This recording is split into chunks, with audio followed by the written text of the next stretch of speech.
मध्य प्रदेश में हाल ही में हुए तबादलों में रीवा के एसपी और आईजी का भी तबादला हुआ। रीवा के नवागत एसपी नवनीत भसीन ने कल ही पदभार संभाला है और कल से ही वो एक्शन मोड में नजर आ रहे हैं। कल कार्यभार संभालने के बाद शाम होने तक वह शहर के भ्रमण में निकले, अराजक तत्वों का जो जमावड़ा लगता है उसको सुधारने की कोशिश की, थाना प्रभारियों को निर्देश दिए और पत्रकारों से बात करते हुए उन्होंने एक चीज ये कही कि नशाखोरी को रीवा जिले से खत्म करना उनकी पहली प्राथमिकता होगी। इसके बाद आज फिर से पत्रकारों से रूबरू हुए और उनके सहयोग के साथ रीवा की कानून व्यवस्था को सुधारने की उन्होंने बात कही। आज इसी मामले में, इसी मुद्दे पर चर्चा करने के लिए हमारे साथ editor in chief Amit Mishra जुड़ गए हैं। बहुत बहुत स्वागत है अमित आपका।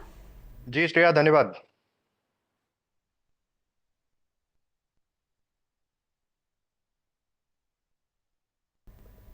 देखिए, सबसे बड़ी बात यह है कि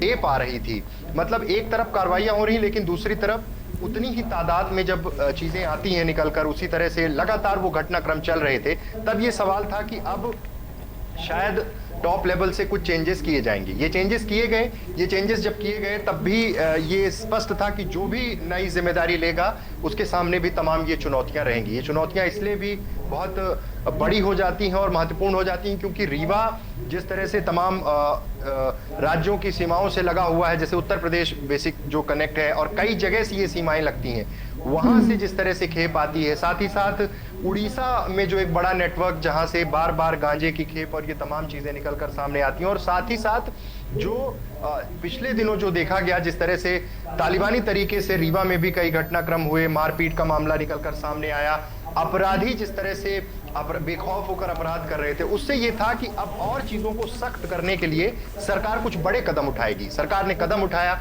बड़ी बात यह है कि जैसे ही पदभार ग्रहण करते हैं एसपी नवनीत भसीन, उसके बाद तुरंत शाम तक ही कोर्स ऑफ एक्शन दिखा देते हैं। तमाम थाना प्रभारियों को इंस्ट्रक्ट करते हैं कि अपने अपने थाना क्षेत्र में पैदल मार्च किया करें। रेगुलर रूटीन में ये चीजें होनी चाहिए और साथ ही साथ तुरंत कोर्स ऑफ एक्शन उन्होंने दिखाया कि सीधे सीधे जमीन पर उतरकर जो एक्चुअल चीजें हैं उनको निकालना बहुत जरूरी है। बार बार वो एक चीज का डिस्कशन जो कर रहे हैं कि कम्युनिकेशन बहुत महत्वपूर्ण होना चाहिए। संवाद की जो जरूरत है वो पब्लिक से भी, पत्रकारों से भी, प्रबुद्ध जनों से भी, व्यापारियों से भी, सबसे एक संवाद स्थापित करना बहुत जरूरी है। जब भी कोई ऐसा चेंज होता है, पहले भी हमने देखा है, कई बार प्रेस कॉन्फ्रेंस में मैंने भी ये क्वेश्चन रेज किया है कि ये जो कम्युनिकेशन है इसको कैसे एस्टेब्लिश किया जाएगा, क्योंकि इसके कारण कहीं ना कहीं एक गैप देखने को मिलता है। अब ये पहल तो हुई है, आज सिर्फ दूसरा दिन ही है, कुछ भी कहना इतना स्पष्ट नहीं होगा, लेकिन ऐसा लग रहा है कि बेहतर पुलिसिंग के लिए ये स्टेप उठाए जा सकते हैं नवागत पुलिस अधीक्षक नवनीत भसीन द्वारा।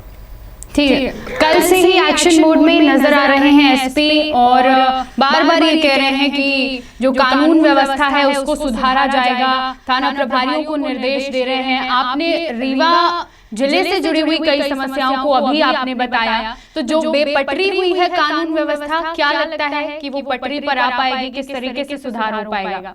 देखिए, जब भी कोई चेंजेस होते हैं तो जो उस चेंज को लेकर आता है या फिर जिसके ऊपर ये रिस्पॉन्सिबिलिटी होती है, जिम्मेदारी होती है, वो कहीं ना कहीं आने के बाद वो एनर्जी अपने डिपार्टमेंट में भी दिखाना चाहता है, वो एक्साइटमेंट वो बताना चाहता है कि कानून व्यवस्था को दुरुस्त करना है, बेहतर पुलिसिंग करनी है, पब्लिक को बहुत अच्छे से कोऑर्डिनेट करना है, तमाम जनप्रतिनिधियों को साथ लेकर चलना है।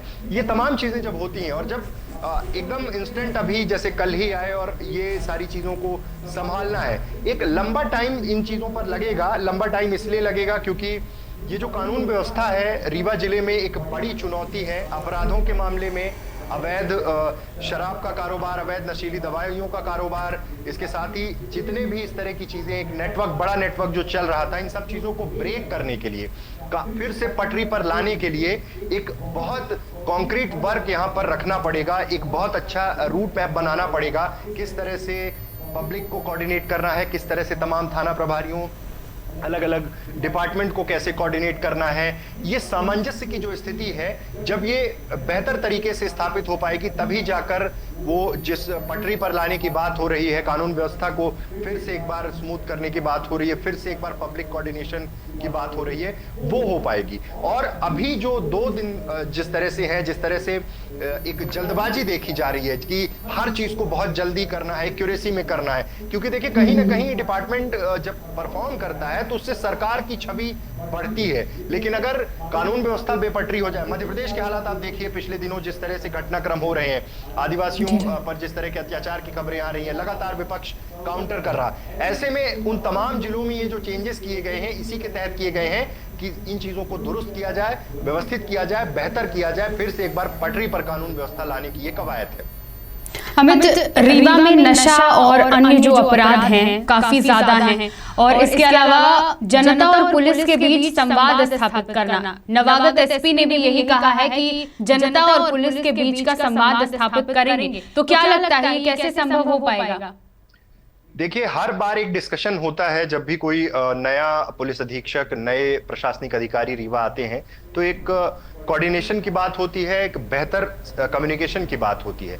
लेकिन हर बार एक चीज देखी गई है कि थोड़े टाइम फ्रेम बाद ये चीजें छूट जाती हैं, जिसका एक नतीजा है कि बार बार ये कम्युनिकेशन गैप जब बढ़ जाता है तो आप देखिए इन बार बार, मैं पिछले 2 दिन से देख रहा हूं, कल भी मीडिया बाइट जो एसपी नवनीत भसीन की थी, आज जो मीडिया बाइट है, उन सब में एक चीज वो बहुत प्रॉपर कह रहे हैं कि हमें पत्रकार एक अच्छे इंफॉर्मेशन के तौर पर एक सूचना तंत्र मजबूत रखें, हमसे कोऑर्डिनेट करें, तब जाकर हम रीवा को समृद्ध बना पाएंगे, नशे के खिलाफ आंदोलन तेज कर पाएंगे, क्राइम रोक पाएंगे, बेहतर पुलिसिंग हो पाएगी। इसलिए पत्रकार एक बहुत अच्छा सामंजस्य रखें, लेकिन उस सामंजस्य में ये बेहतर तरीके से जानना बेहद जरूरी होगा कि ये सिर्फ चीजें पहले भी डिस्कस हुई हैं, पहले भी बार बार पुलिसिंग की बात होती है, कम्युनिकेट करने की बात होती है, लेकिन एक गैप क्रिएट हो जाता है। उस गैप के लिए, उस गैप को पाटने के लिए क्या करना होगा? ग्राउंड पर जाकर आम लोगों से ये बात करना होगा ताकि आपका इंफॉर्मेशन सिस्टम मजबूत हो सके, ताकि कार्रवाई हो सके। दूसरा, कई बार पुलिस पर ये आरोप लगते हैं कि तमाम चीजें हैं लेकिन पुलिस उस तरह से कोऑर्डिनेट नहीं करती, व्यवहार को लेकर तमाम चीजें होती है। मैं ये मानता हूं कि प्रेशर बहुत रहते हैं पुलिस डिपार्टमेंट के ऊपर, कम स्टाफ है, उसमें परफॉर्म करना है, उसके साथ तमाम चुनौतियां होती हैं, सीएम हेल्पलाइन की तमाम शिकायतें, उच्च स्तर तक तमाम बैठकें, बहुत सारी रिस्पॉन्सिबिलिटी रहती है। कई बार इन तमाम चीजों को लोग नहीं समझ पाते, दरकिनार कर जाते हैं और सिर्फ पुलिस की कमियों पे बात करते हैं। लेकिन अगर एक बेहतर संवाद स्थापित हो पाया, हमने पहले देखा है, कोविड टाइम फ्रेम हमने देखा है, जब एसपी आबिद खान रीवा में एसपी थे, किस तरह से वो कोऑर्डिनेट करके चल रहे थे। कोविड टाइम फ्रेम जब फर्स्ट वेव का मसला था, जब लॉकडाउन हुआ था पहली बार, किस तरह से उन्होंने सबसे संवाद स्थापित किया था और उसका वो प्रयास जो थे वो कितने बड़े थे। ऐसे में सबको ये बेहतर पुलिसिंग की उम्मीद होती है, एक बहुत अच्छे कम्युनिकेशन की उम्मीद होती है। कम स्टाफ में बड़े चैलेंजेस के साथ काम करना, ये भी एक बहुत टफ जॉब हो जाता है। बहुत बहुत धन्यवाद अमित हमारे साथ जुड़ने के लिए। नवागत एसपी ने पदभार संभाल लिया है और पहले दिन से ही एक्शन मोड में नजर आ रहे हैं। 2 दिन हो गए हैं और रीवा में काफी चुनौतियां हैं पुलिस प्रशासन के लिए, जो संवाद स्थापित करने की बात एसपी नवनीत भसीन ने की। देखना होगा कि आगे किस रणनीति के तहत वो काम करते हैं। तमाम निर्देश भी दिए जा रहे हैं किस तरीके से बेपटरी हुई रीवा की कानून व्यवस्था को पटरी पर लाते हैं। बहुत बहुत धन्यवाद। तमाम खबरों के लिए देखते रहिए विंध्या टाइम्स।